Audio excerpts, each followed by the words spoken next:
It's your boy Big One in the building, you feel what I'm saying? Back at it again today, indeed.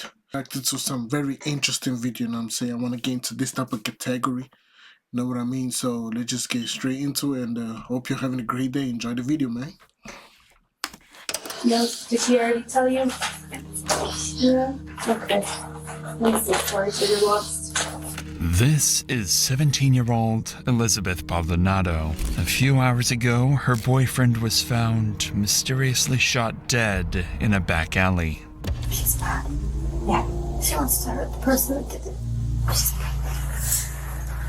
Tragically, Elizabeth is also pregnant with their child. Her mother, Ortiz Chavez, is trying to comfort her daughter.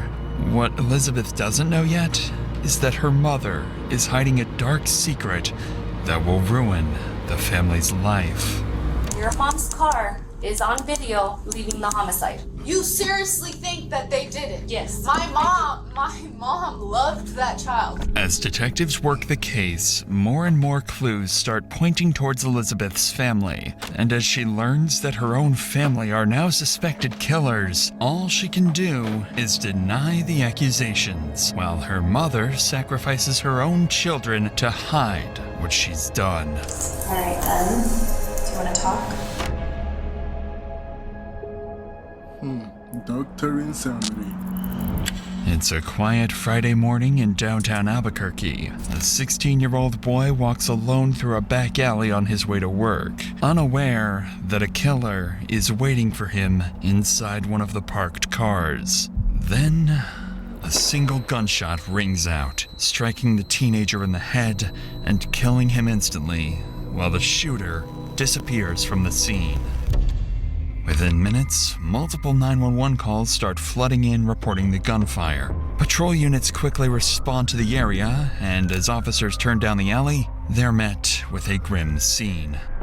Lying on the pavement is a teenage boy, motionless, with blood pooling beneath his head. The victim shows no signs of life and appears to have a gunshot wound visible just above his temple. Whatever happened in this alley happened fast, and whoever pulled the trigger is already gone.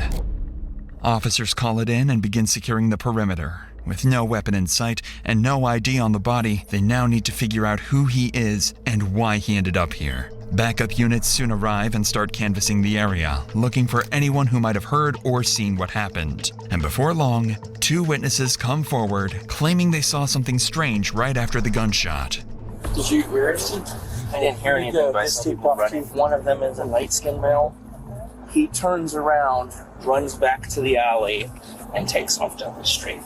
I just saw strange cars that aren't usually here. I've just been circling and I noticed some weird activity and I just had this gut-wrenching feeling that someone was about to get shot because there were just weird people back here. And I saw this kid, this guy right here who shot, he was over here talking to some girl. And last minute I saw him there, I turned the corner and I heard a gunshot when I was on this side of the road. So then I came back over here and the car was down.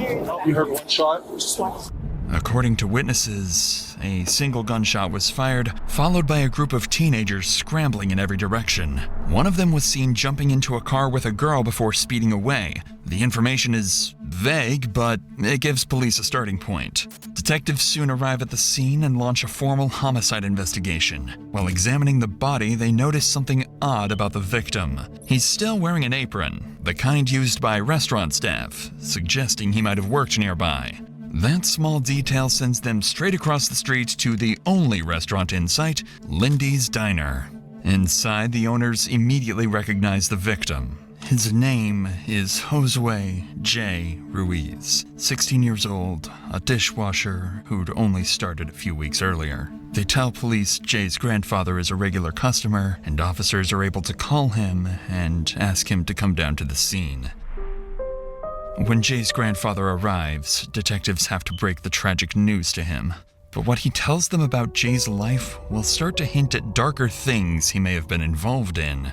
So I don't know if anybody's told you this, and I was trying to see if you were obviously Josue. Is that how you say it? Yeah. Josue's passed on. So that's what we're here for. Is we're here to try to figure out what happened and try to do the best we can by Josue.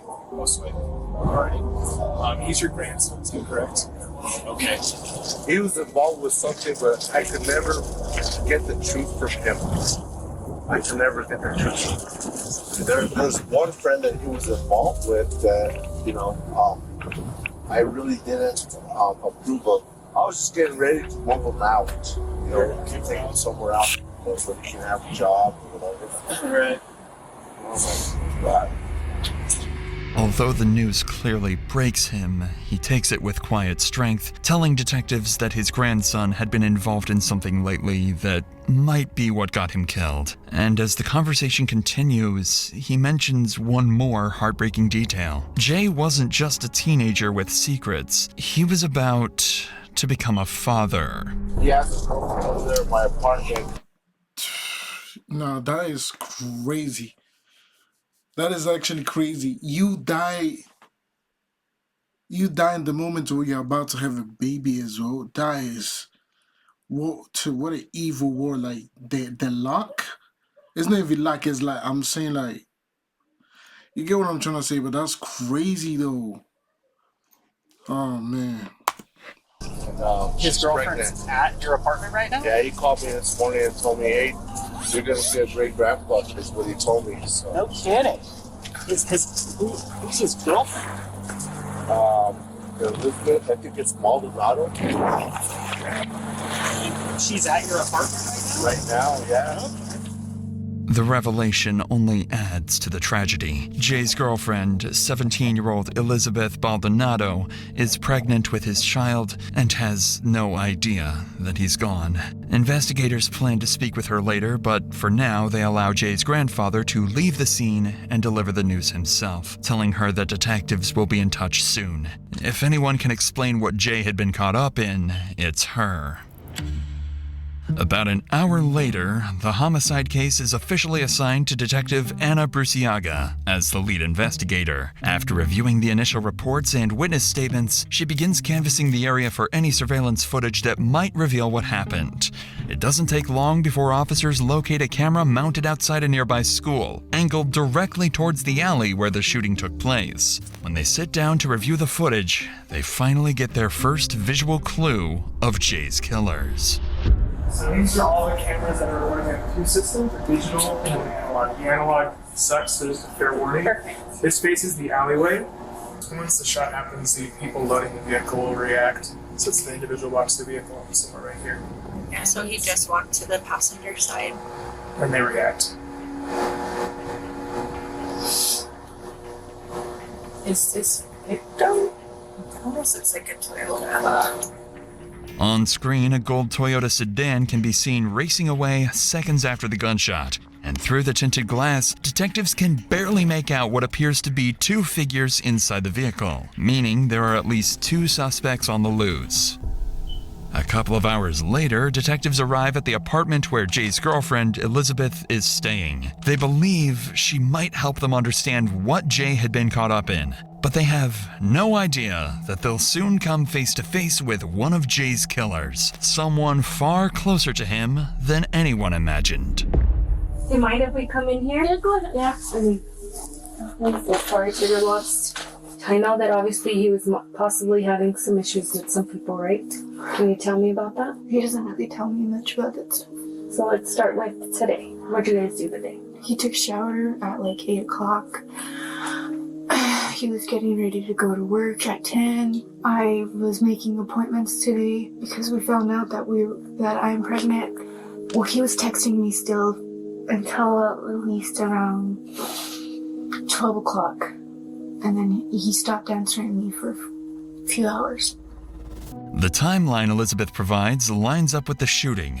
Around 11:20 a.m. is when Jay stopped responding to her messages, the same time investigators believe he was killed. Beyond that, Elizabeth doesn't offer much, saying Jay often kept to himself and never told her what he was doing.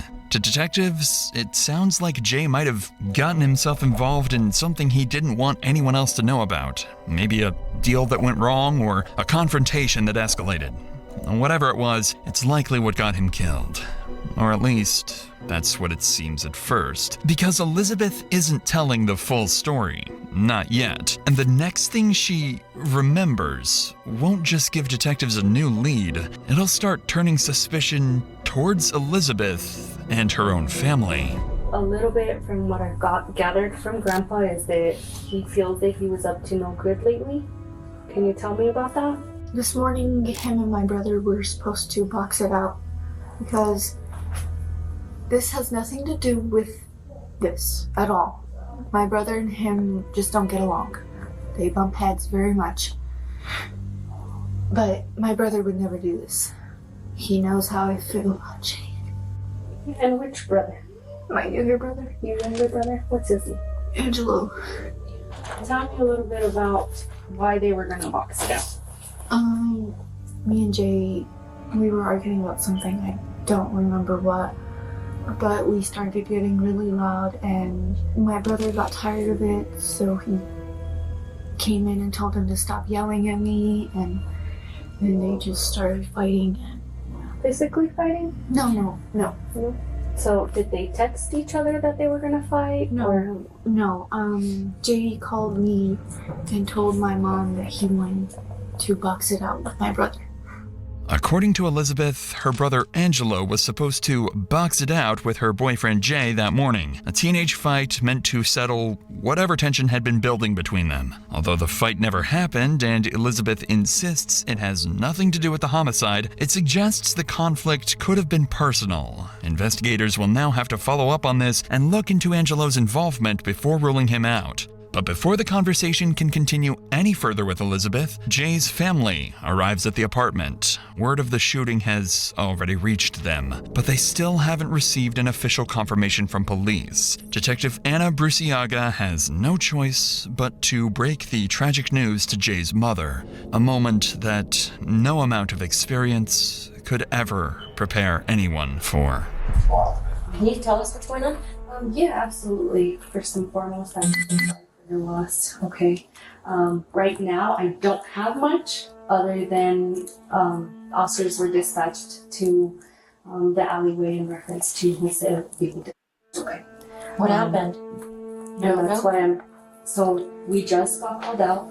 That's why I'm trying to interview as many people as I can. That's why I headed here first, and then I was headed your way because I do have some questions. But as of right now, I don't. Okay. I really.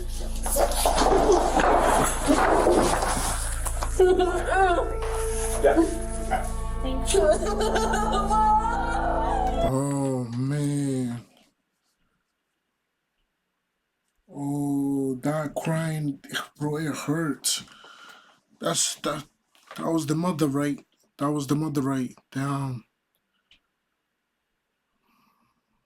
A mother's child should never be played with, because it really hurts, bro. Damn.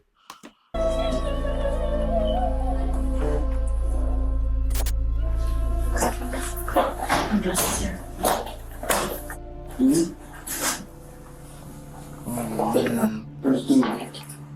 With the devastating news delivered, Detective Anna Bruciaga tries to gather any insight from Jay's family, but they don't seem to have any.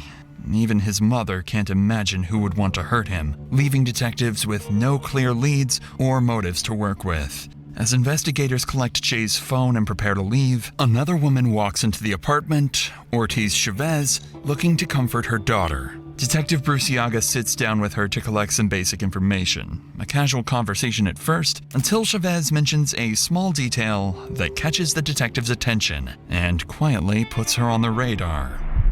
What type of car do you drive?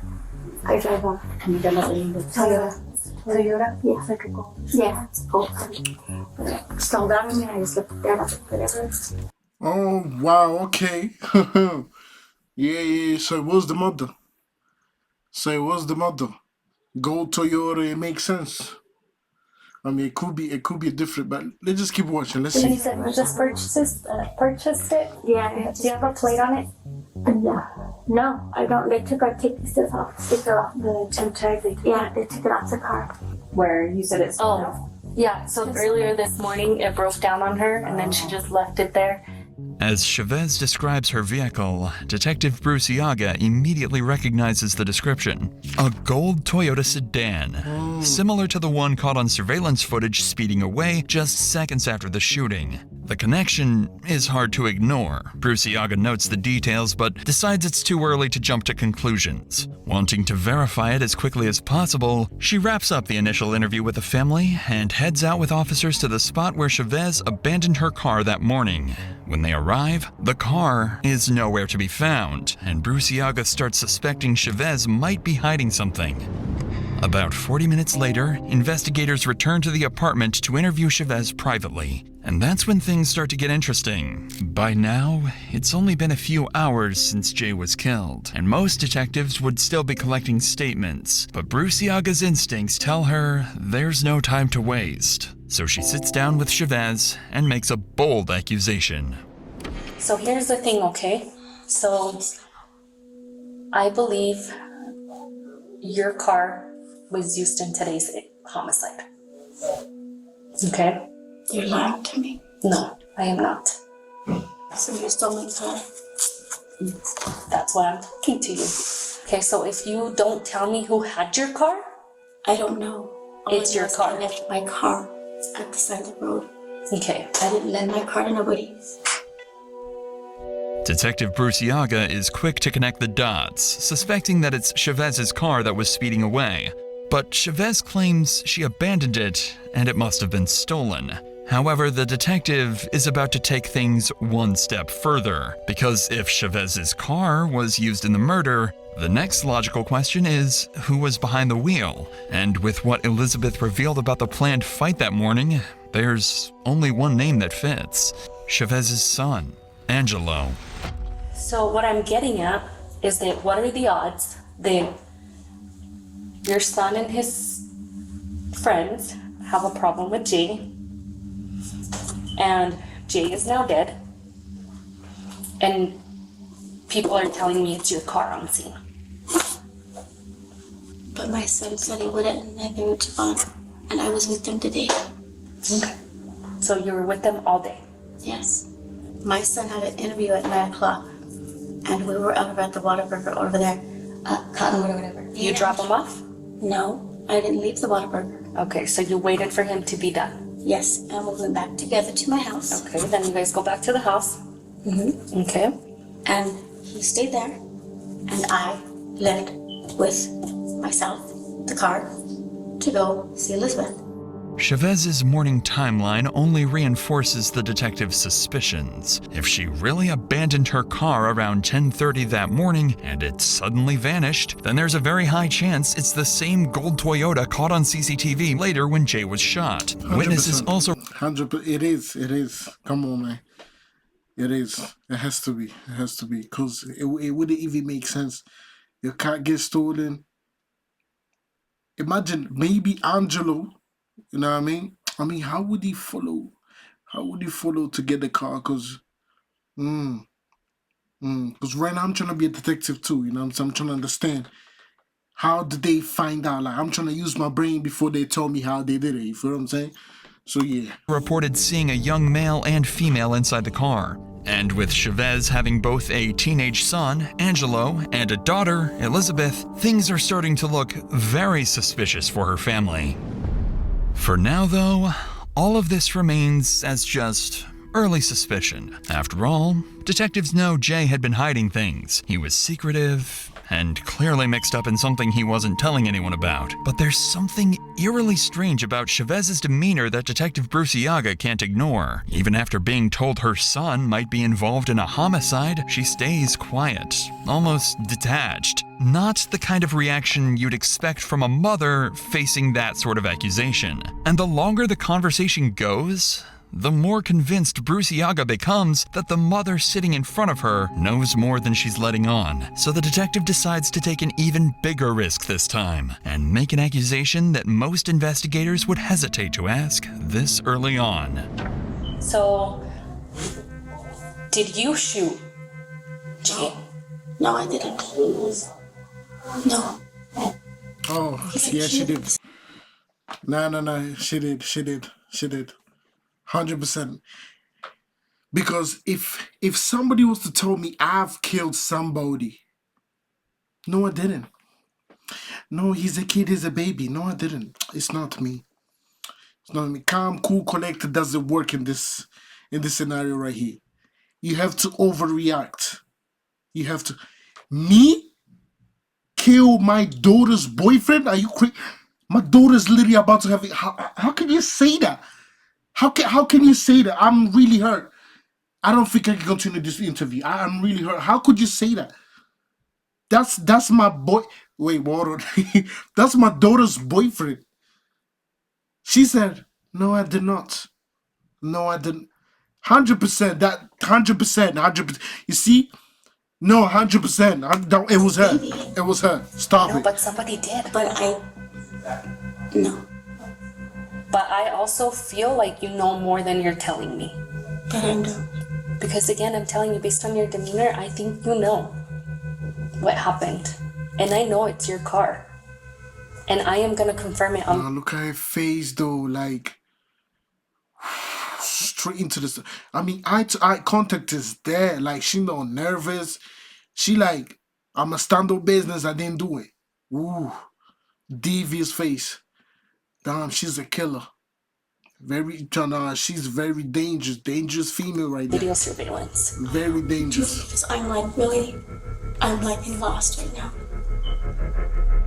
Again, Chavez's reaction isn't what Detective Bruciaga expects at all. Instead of breaking down or reacting defensively, she simply denies it with a sorrowful face. This response leaves Bruciaga torn between two possibilities. Either Chavez is innocent but in complete shock, struggling to process what's happening, or she's carefully keeping her composure to hide a guilty conscience and protect her children. Either way, yeah, that's what she's doing. Yes, she sticks to her story, and with nothing concrete so far, the interview comes to an end. But even without proof, Bruciaga can't shake the feeling that her instincts are right, that one of Jay's killers is sitting in this very apartment.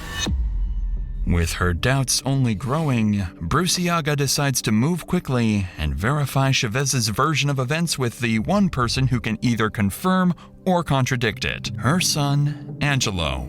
Within an hour, investigators head straight to Angelo's workplace to talk to him in person. Whatever he tells detectives will either clear his family or make things even worse for them. So there was a shooting downtown today, and somebody died. So I know that you knew him. I think he was actually somebody that you knew because he was dating your sister. Talking about Jay? Mm-hmm. Yeah. Is he alive? No, he's not. He's dead. So I just wanted to find out from you just a little bit. Can you tell his grandpa? You talk to his grandpa, right? Yeah. Please tell his grandpa I'm so sorry. Okay, yeah, for sure. So explain to me what this whole, your mom and your sister explained, this beef between you and Jay. So explain that. We had a problem with me and my sister. And like I said, we had a dispute after that with fought. And then we didn't really talk after that. We were going our separate ways. Yeah. So your sister tells your mom tells you that Jay wants to fight. So when did you guys plan to meet? I didn't plan nothing. He assumed. And I was just like, we're good. We had all this. We had all this dispute and stuff. Like, we're good. He said he wanted to do 8 o'clock. Today? Yeah. Yeah. And you mean your mom said? That's what he told me. That's what Jay told me. That's what Jay told me to tell my sister to tell me. But so on and so forth. This is what I got told us. That you're supposed to meet. Where were you guys supposed to meet? He just said he wanted to fight me. 8 o'clock in the morning, so I assumed. We got my door. Angelo confirms most of what detectives have already heard from his sister and mother, saying Jay wanted to box it out that morning, but the fight never happened. Beyond that, there isn't much new information, and his version of events lines up neatly with his mother's timeline. For now, their stories seem consistent. But until those details can be verified, Detective Bruciaga knows she has to take everything they've said at face value. However, before investigators can dig deeper, Angelo's mother suddenly walks in, and this time, she's far less cooperative. He's not even awake. You're not even talking to him. He's silent. But he's not in trouble, so he doesn't have to be 18 for us to talk to him. I want to send him for. I mean, it's up to him. If he doesn't want you here, he doesn't have to have you here. Huh? Yeah, my sister and the bar's here. I had to have him go pick up. Talk to my sister. So there is one thing that we are going to need, just like you talked with your sister, we can get your phone. So we're going to secure it, we're going to do a warrant. I need it. I don't have a phone. But your daughter's an investigation, like I explained to you earlier, Elizabeth. I'm taking your phone. You're not getting it back until I'm done with it. But as soon as I'm done with it, I will give it back to you. Do you want me to take you to go find where your car was left? Because we've been all over there, we can't find it anywhere. Well, I'm gonna go shortly, but I want to make sure that my kids and my family get home. And right now, my biggest concern is I just want to go home. What's your biggest concern? I want to go home. No, you absolutely go home.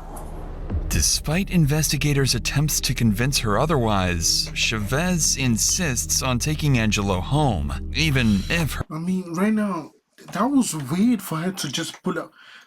That was really weird, and she seems like she's panicking or something. Why is she panicking? She wasn't the one to do it. Like, what's going on? This is getting interesting, yo. It's getting real. her intentions are innocent, this sudden change in behavior doesn't help their case at all. If anything, it makes it look like an attempt to shield her son from further questioning. With the interview shut down, officers seize the family's phones, hoping digital evidence might reveal what they're not saying out loud. Back at the police station, detectives spend the next couple of weeks combing through statements, surveillance footage, and phone data. What they find begins to reshape the entire case. Among the first discoveries are text messages showing that Chavez was directly involved in arranging the so-called boxing match between her son Angelo and her daughter's boyfriend Jay. In one exchange, Elizabeth texts Jay saying that mom says they'll be there at 8. Other messages suggest there may have been a gun involved. In one text, Elizabeth writes, "I'll be there too because I don't want anything like they pull a gun out." Investigators also uncover signs that Jay and Elizabeth's relationship was deteriorating, with both of them talking about breaking up. In one message, Jay tells her directly, "I'll talk to you when it comes to the baby, but I ain't doing this with you anymore." But even more alarming were the contradictions in the family's statements. Elizabeth told detectives her boyfriend didn't leave the house until 10 that morning. Yet, Jay's phone shows him texting others about Angelo not showing up as early as 8 o'clock. In one of those messages, Jay texts a friend. "They didn't show. 8 o'clock, the mom said, and it's 9. Man, her family's a bunch of assholes, I swear." Additionally, detectives uncover another name that hadn't come up before: Elizabeth's older brother, Gilbert. In his messages, Gilbert expresses anger towards Jay and even makes promises of retaliation. By the end of the review, Detective Bruciaga becomes convinced that the entire family might be involved in planning what happened that day. Now, it's no longer a question of what happened, but who did it and exactly why.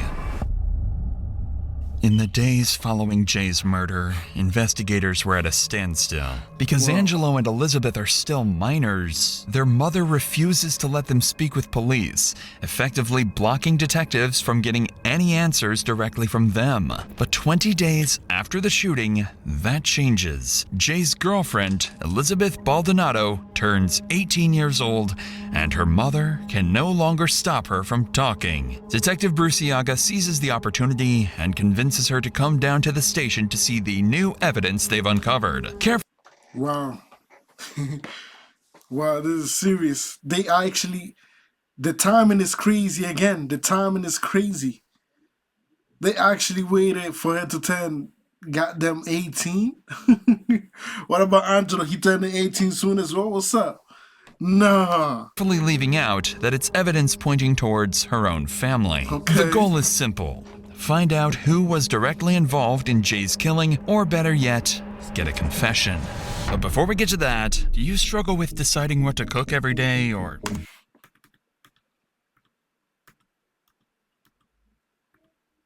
Hello, Fresh. All right. Detectives plan to double down on the accusations instead of playing nice. But this will soon backfire, because unlike her mother, Elizabeth's reaction will be very different. Now that some time has passed and you've had time to think about it, Elizabeth, I want to hear what happened. Because I think you know more than you told me that day. I don't know anything. I really don't. Why would you guys assume that? Why would I know anything new about that? Because I have your phones and I've looked through your phones. And so I do believe you know more. What would I know more about? About who killed him? About who did it? No, I don't know. I really don't know who did it. If I knew who did it, I would have told you already. So I know that you and him were having some problems and he broke up with you and you wanted to get back with him and he told you no. I will talk to you when it comes to the baby, but that is it. And he wanted nothing to do with you. So you're saying that I had someone do something to him?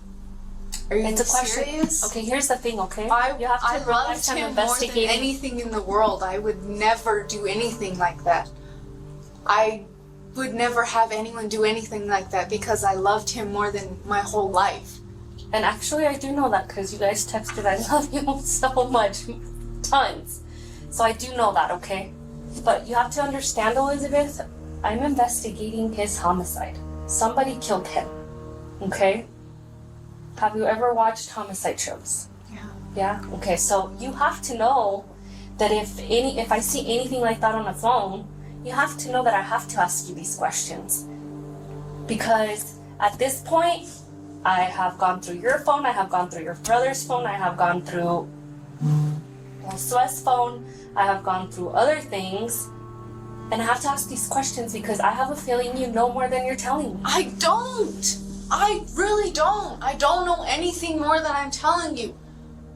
As planned, there is no small talk or warm-up.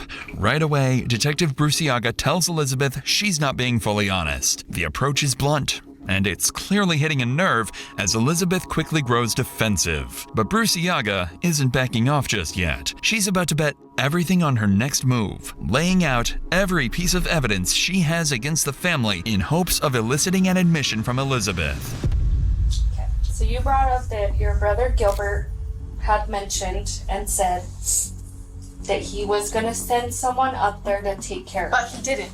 Because my brother knows that if he were to do anything, I would never speak to him again or at all.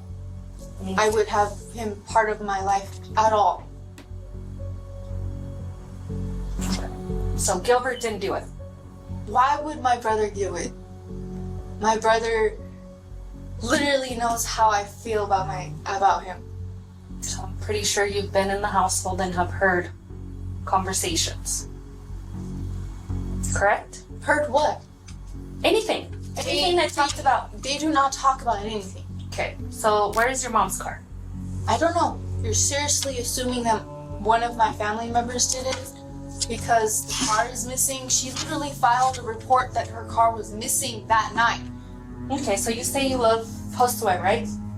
And he's the love of your life. So why are you covering for your mom and your brother? I'm not covering for anybody. Are you fucking serious?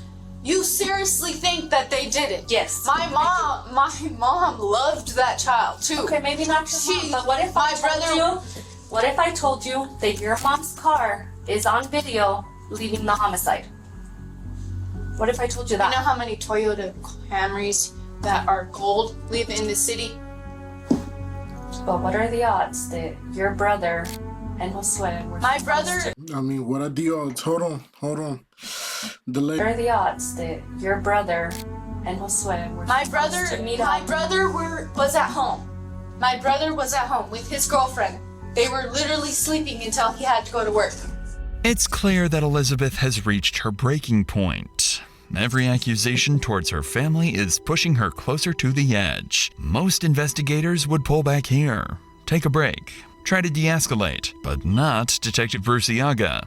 Instead, she decides to take a bigger risk, one that's bold but calculated. Rather than fighting Elizabeth's denials, she will lean into them, even agreeing that she's only trying to protect her family. In doing so, Bruciaga wants to make Elizabeth feel safe enough to talk and reveal what she's really hiding. It's a delicate psychological play, one that could end the interview entirely or solve the case right here and now. But I'm gonna tell you right now that your mom said she drove Angelo to his interview. Guess what? Angelo said he borrowed the car from your mom and he drove himself to the interview. So obviously, somebody's lying. And I kind of understand that you don't want to see. No, Okay. you don't. They don't. They did not do it. Because You I are don't know what literally I looking would in the do. wrong place. You're just trying to blame somebody just so that you can get someone for the crime.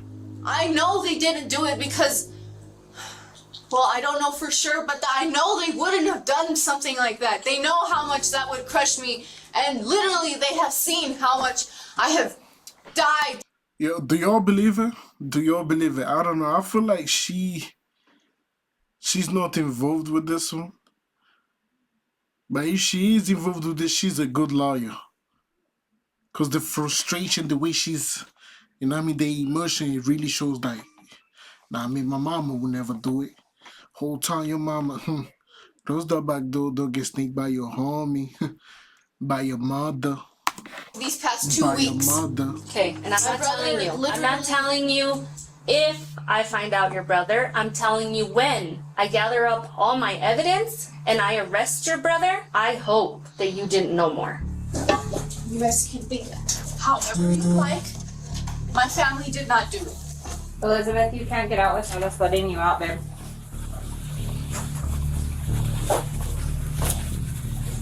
Elizabeth, I think you're ready to tell me more than you're telling me, okay?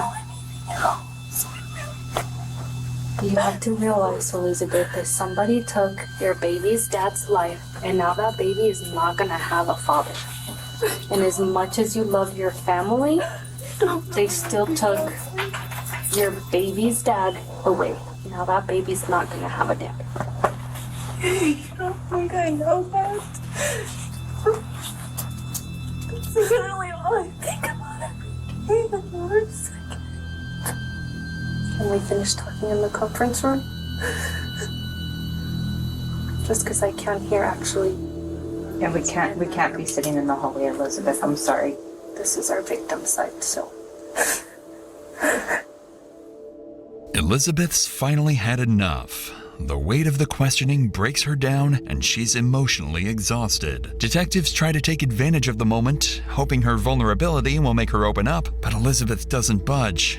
Through tears, she keeps insisting her family is innocent. With nothing useful coming from Elizabeth, the interview ends. She's escorted out of the building, and investigators are back to square one. Still, Detective Bruciaga can't shake her suspicions. She knows this family is hiding something. What she hasn't figured out yet is that she's been focusing on the wrong suspects all along. Over the next couple of months, the case remains wide open. Investigators keep digging, and what they find is even more alarming. First, they learn that Chavez never followed through with her stolen vehicle report from the day of the murder. Then, while combing through phone data, detectives uncover explicit threats from Elizabeth's older brother, Gilbert, directed at Jay. In one message, Gilbert writes he's gonna catch one, clearly hinting at plans for violence. In another text, he says, "Delete our messages and don't say anything about me saying I was gonna shoot him. It wasn't me for real. I ain't trying to deal with cops." Based on these details, investigators start to speculate that Gilbert may have taken things further, possibly supplying a gun or even using it himself to shoot Jay. Chavez, realizing what her sons had done, may have then disposed of the car to cover their tracks and build an alibi for the family. The new findings push Gilbert to the top of the suspect list, right beside his brother Angelo. But as compelling as the theory sounds, it's still just that. A theory. The case remains strong on suspicion, but weak on proof, and Detective Bruciaga desperately needs anything concrete from the Baldonado family. So, on May 19th, 76 days after Jay's murder, Bruciaga and a team of officers head to the family's house, determined to confront them face to face and see if she can pressure someone into cracking. When the investigators arrive at the door, no one expects how quickly things will get heated. Oh, hi, Gilbert. How are you? Hi. Can I actually talk to you, Gilbert? You know what it's about because, you know, I've already done some research. I'm not going to talk to you right here in the door. Do you want to come talk to me over here? Hi, Elizabeth. How are you? Good. Okay. Is your mom here? She's showering. You might want to go. Delay. Every time delay though. Come on, gang. And I forgot the minute. Oh my goodness. Oh Lord, no. You might want to go tell your mom that I would like to talk to her again. I'm going to talk to Gilbert if he's willing to speak with me. And Gilbert, again, I don't want to talk to you right here in front of the door. Do you mind coming even over here? Yes. So, tell me what you know. Like I said, I just moved in here. Like, Okay, so I'm not going to play games with you, okay? I know you threatened to take care of Josue. yeah, but I didn't do anything. Okay. Well, I wasn't even up here. I couldn't even do that. Okay, so obviously you do know why I'm here and why I'm talking to you now. You want to discuss, or do you want me to just take it for at face value? I already saw the Facebook, so... I didn't. Huh? So you can do whatever. I didn't do shit. So Okay, so I'm innocent. again, in your Facebook, you do disclose and say you're going to send somebody to take care of him. Yeah, but did I send? Okay, so, well, who'd you send? Because he died. I didn't send nobody. Do I need to be any clearer? He died. Yeah, but I didn't send nobody. Mom, ain't nobody want to do it. They're all scared. Can I see your phone? Can I see your phone? Thank you. It's a T-Mobile. Okay, I'm going to take it. I'm going to do a warrant on it, okay? Yeah, take my phone. Yes. Wait, they can do that? They can just take your phone with no warrant? A police officer can come in my house, take my phone, and send me back home. No way. No way. No. He go jabated. He dead go jabated. No way. I could never. Again, you have to realize that I'm investigating a homicide. Okay, a homicide in which you threatened to kill my victim. So you're gonna take my phone? Yes. I'm gonna take your phone, I'm gonna do a warrant. And it's delayed again. I'm gonna take your phone, I'm gonna do a warrant on it. If for any reason... Just don't look at the pictures, you know what I'm saying, unless you want to see something, but it's a whole lot of something. Okay. What he said? Pictures, you know what I'm saying, unless you... I'm gonna do a warrant on it. If for any reason... Just don't look at the pictures, you know what I'm saying, unless you want to see something, but it's a whole lot of something. Okay. Well, I won't look at pictures, but I am interested in who you've been talking to, text messages, and so on, so I am going to do a warrant on it, okay? With no luck getting anything useful from Gilbert, Detective Bruciaga cleverly confiscates his phone, hoping it might hold the evidence she needs but still can't prove. As this is happening, Chavez is seen stepping outside and speaking briefly with officers. She looks like she's in a hurry to leave. Not willing to let the moment slip away, Detective Bruciaga plans to intercept and confront her about the boxing match she helped organize to see how she reacts when cornered. This time, however, Chavez isn't the same calm, collected woman from before. What Bruciaga gets instead is a very different side of her. I love you. I'll go to HCM. Can I talk to you really fast?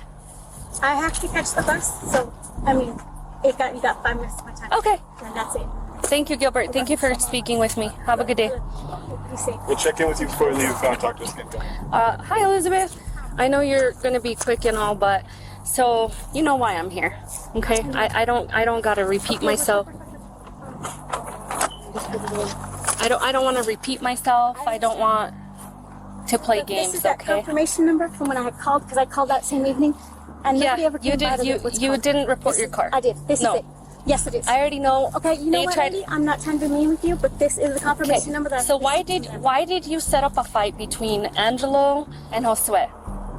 No. Yes, you did. No. The I little have boy called phones. over. He called to the house. He was asking for a fight. I was like, wait a minute. What, you want to do what? I was like, are you serious? It was either that or they want to sit there and do some stupid things. I'm not trying to have stupid things go on between those boys. Those boys need to learn how to get along. Like I said, So I are you gonna write have this down? phones. I already know when you called it in.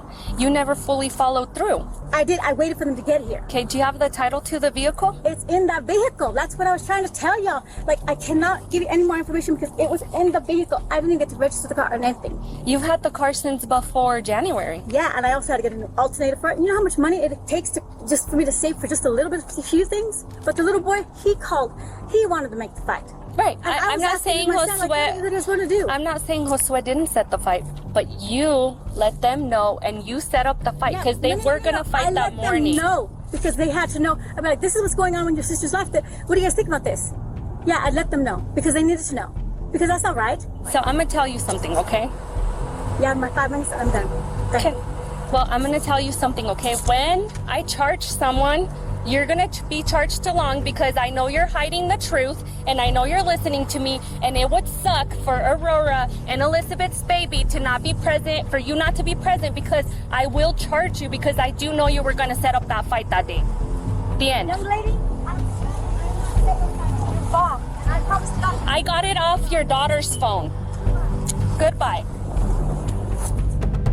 Clearly, Chavez is done talking as she storms off the scene, angry and defensive. But in her frustration, she lets something slip, admitting that she knew about the fight between Jay and her sons, though she insists it was all Jay's idea. Before leaving the house, Bruciaga tries once more to speak with Elizabeth to see if she's finally ready to tell the truth.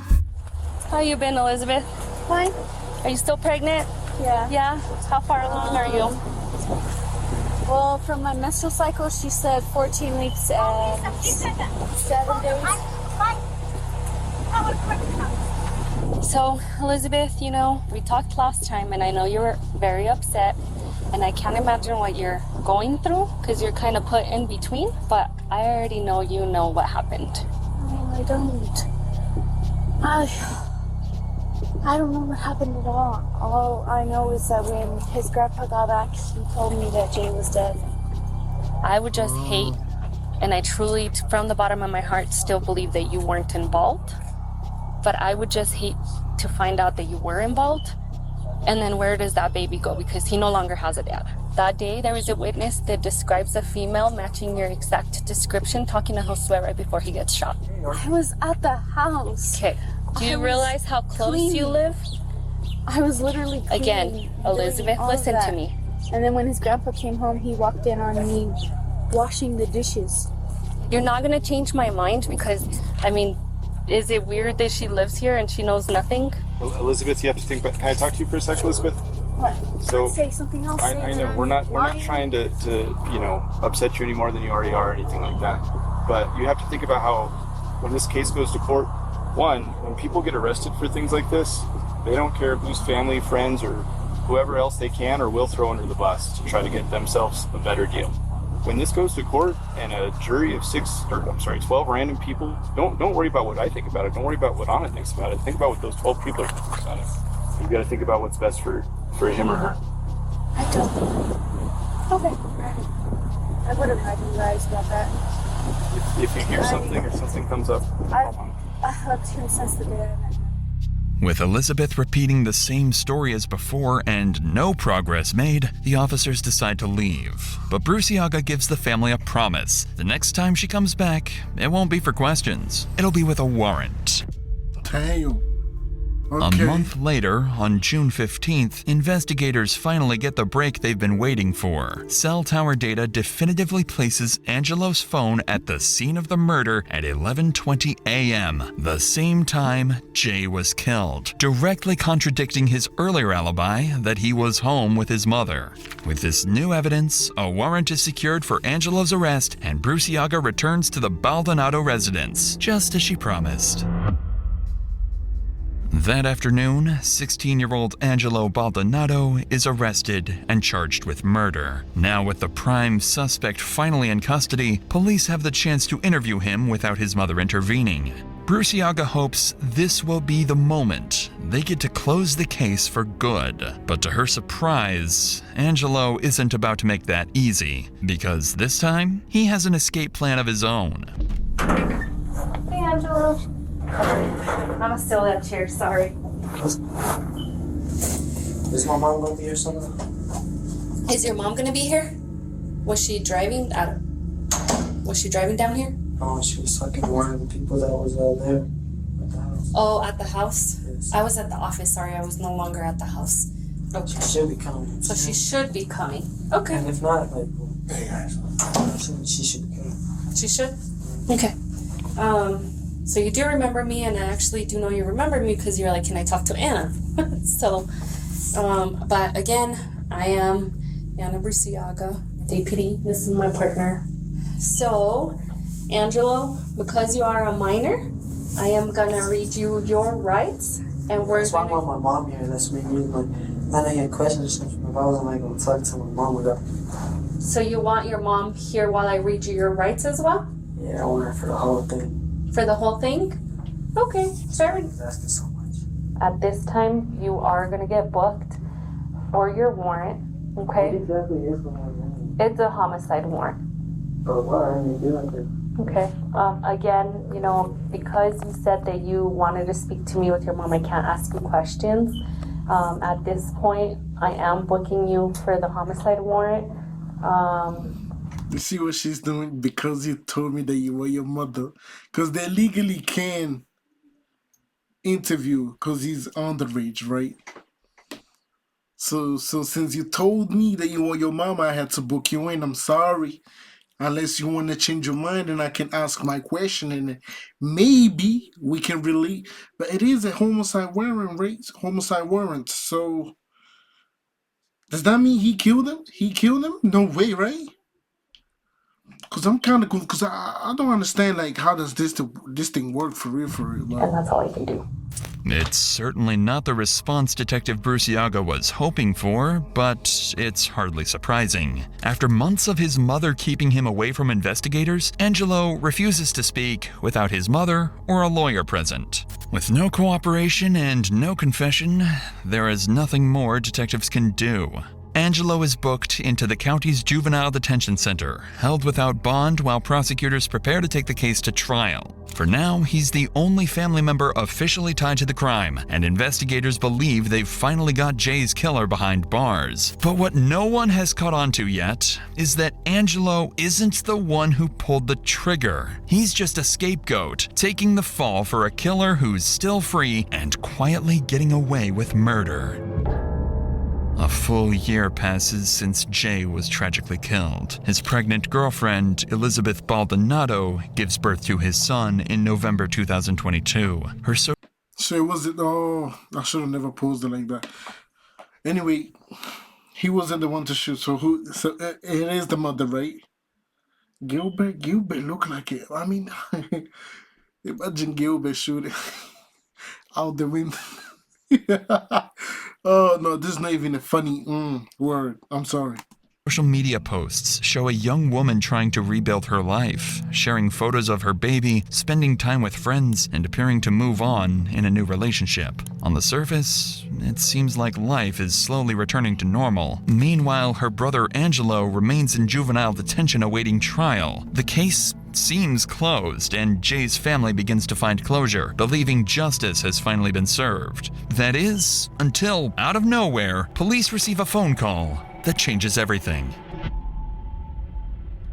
In March of 2023, a woman contacts detectives claiming she's been talking to Elizabeth's older brother Gilbert on Facebook, and according to her, he's just confessed to knowing exactly who killed Jay that day. I've been kind of watching everything that goes on Facebook, and I was able to see that Gibby was pretty hateful towards his mom, and so I figured maybe I could get him to say something about it. So I messaged him, "Why is your brother locked up?" Because my mom and him went to go fight my sister's baby daddy because he beat her. And when they got there, my sister's baby daddy tried to pull out a gun, but he got hit before he could even get his gun. But they put the murder on my brother. I said, "That's real f***ed up. Why they put it on your brother?" He said supposedly witnesses were there and said it was him. And they say they also got video and that it looks like him in the video, but you can't see shit. All you see is a big ass group, and then everybody scatters.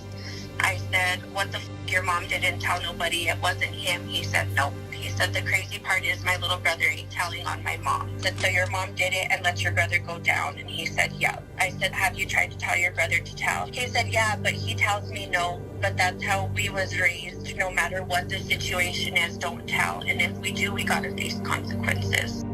Needless to say, Gilbert's confession changes everything. Detectives already suspected Chavez's involvement in arranging the... So, wow. The son went to jail for his mother. Wow, this changes a lot of things. Wow, he really went to jail for his mother. No, that's a very nice thing, but as in, it's not nice because you killed somebody, you feel what I'm saying? Wow. That mother is wicked. You let your son go to jail like that? boxing fight, but no one imagined she was the one who pulled the trigger. Investigators begin to theorize that Chavez may have orchestrated the entire thing, luring Jay to the alley under the guise of a fight with her son, only to end it herself with a single shot to the head. But despite what sounds like a breakthrough, Detective Bruciaga knows she can't move too fast. Arresting Chavez now, based only on Gilbert's secondhand confession, could jeopardize the entire case. Without solid evidence, Chavez will be innocent in the eyes of the law. Over the next few months, investigators work quietly, monitoring jail calls between Chavez and her son Angelo. Most of the conversations are vague, small talk, cautious wording, but in one of the calls, Chavez makes an interesting statement. When Angelo asks why— No, let's just stop right here. Police can do that? Feds can do that? 9/11 can do that? So if I'm talking to somebody in jail, they can listen. They can. So how is that fair? It's not private no more, is it? He didn't say anything on my call. Why does Gilbert look sad? He's heartbroken. You're in there. I told him it's because I fucked up. Because I'm stupid. Right.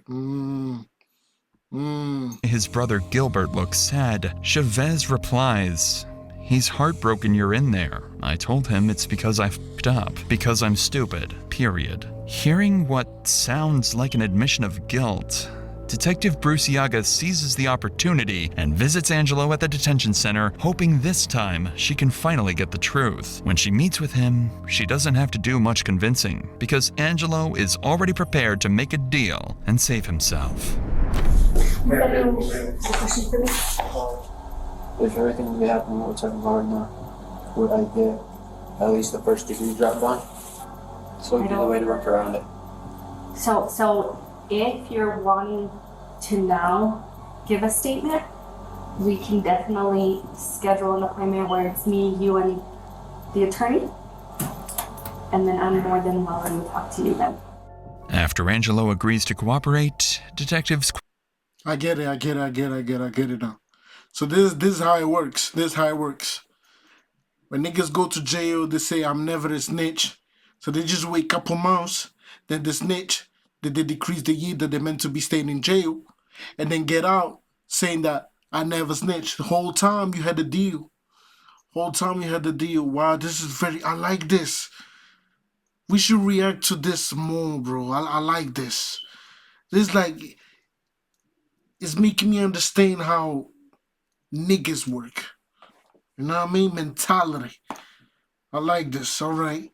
quickly arrange a formal interview with him and his attorney present. Angelo ends up corroborating his brother Gilbert's confession, confirming that it was his mother who pulled the trigger and drove away from the scene. With both sons telling the same story, there's only one crucial piece missing to solve the case: a confession from Chavez herself. Without her own words, the defense could argue that the boys are lying or that their statements were coerced. A few days later, an arrest warrant is issued, and Chavez is taken into custody. Detective Bruciaga brings her into an interrogation room determined to secure an admission. Not through confrontation this time, but through empathy. If the plan works, they'll finally close the case for good. But if Chavez sees through it, the interview will be over before it even begins.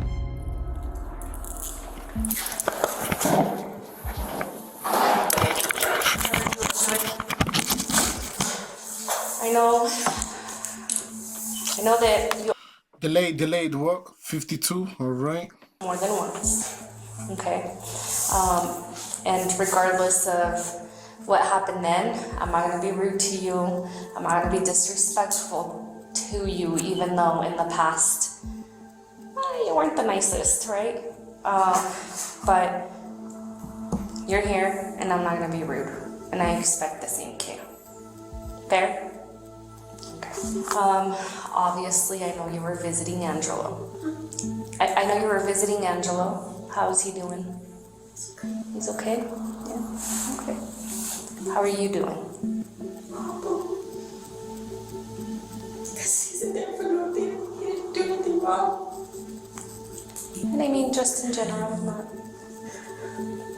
just because you already know why you're here. You've been in handcuffs. You've been in the back of the cop car. Just now. Yeah. So I'm gonna read you your rights, okay? Pleasant. Do you understand? Okay, fair enough. With that being said, what's gonna happen now is I'm gonna stop this interview. You're going to jail on 2 warrants, okay? You do have an open count murder warrant, and you do have, and I have to look at that one to read you the exact, but it's a warrant, okay? And that's not mine. It's not for me to discuss, but that's what one of the warrants is for, okay? Unfortunately, things don't go according to plan. The moment Chavez realizes where the conversation is heading, she immediately shuts down the interview and asks for a lawyer. Oh, she's panicking. she's going straight to jail. Nah, you don't want the lawyer. You see, the people interviewing, they such a dickheads. Oh, you want a lawyer? All right, you're gonna go to jail for this degree, whatever warranty that they going on. You're gonna go to jail for another C something. And now she's panic. I understand what you're doing, lawyer. No lawyer, interviewer. I like this. I love this. From here on, it's up to the court to decide whether the evidence against her is enough to prove what everybody already suspects.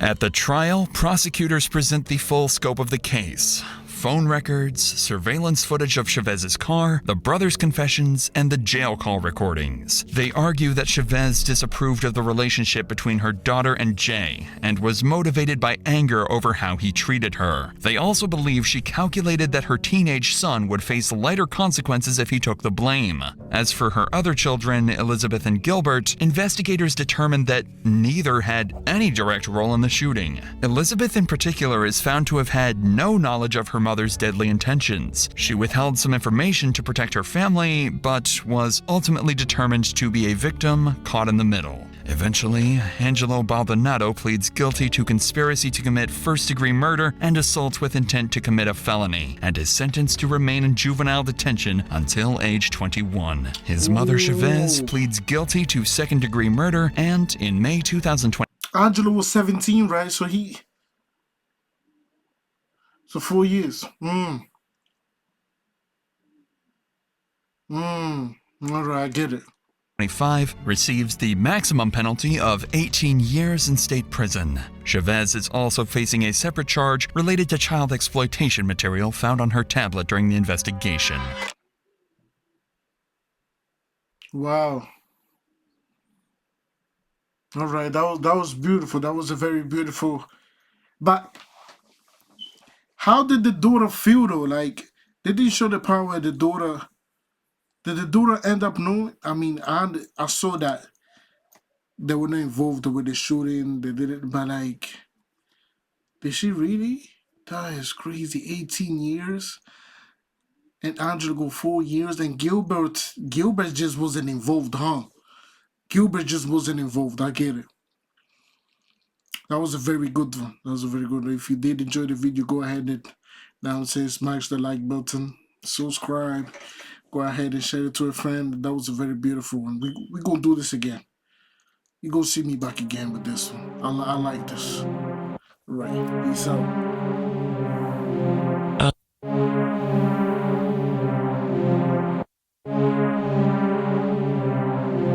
Okay. Blacked out like a phantom. Your phone keeps having a tantrum. You won't work at the this song your national anthem. Fuck gold, I want platinum. My bros sipping on magnums. Got girls flocking all over cause I'm young, lit and I'm handsome. If you talk shit then I bang them. You're banned out to the mansion. You've never got no motion, lads, you've never got no action. Bitch, I'm all about me passion. Music, money and fashion. Drugs and girls come later, in the end it's all a distraction.